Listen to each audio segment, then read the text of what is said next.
इतने पेशेंट क्यों बढ़ गए? आजकल ये होता है कि किसी का क्रिएटिनिन बढ़ गया तो बोल दिया ये तो किडनी का पेशेंट है। ज्यादातर पेशेंट आते हैं, मैंने कहा आप तो पेशेंट है ही नहीं।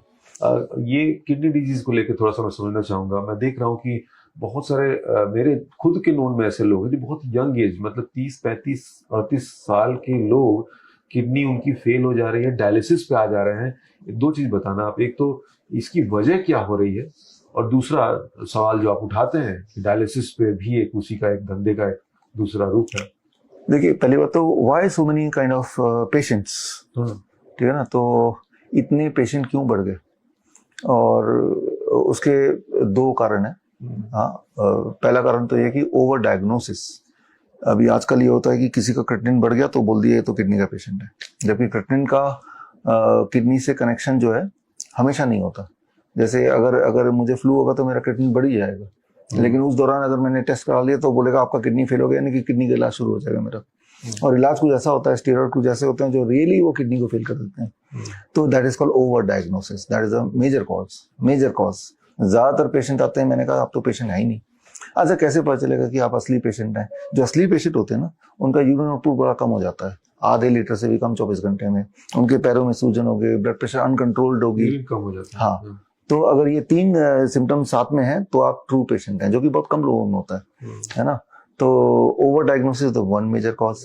दूसरा, जो अभी पिछले 2-3 साल में या 2021-22 में आपने जो 2 खुराक लगाए सरकार के कहने पे, वो 2 राइट शॉट्स लगाए, उससे ये जो किडनी रियल में it is called acute kidney failure suddenly.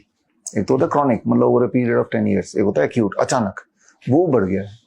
आप इतनी बड़ी बात कह रहे हैं और पूरी बड़े सिस्टम के खिलाफ वो बात जाती है एकदम, तो वो कोई इतनी इजीली एक्सेप्ट करेगा नहीं। अगर ऐसा है भी तो एक्सेप्ट कोई नहीं करेगा। और अगर मतलब जो भी है, ये विवाद वाली चीजें तो है ही, लेकिन इसको लेके आप कोई सॉलिड प्रूफ, तथ्य देते हैं आप? ये प्रूफ ही है ना, तभी हम बुक रिलीज करते हैं। इसमें 3,500 रिसर्च पेपर है, 1-2 नहीं, 3,500। जो मैंने अभी पिछले 2-3 मिनट में जो बात की, उसके सपोर्ट में 3,500।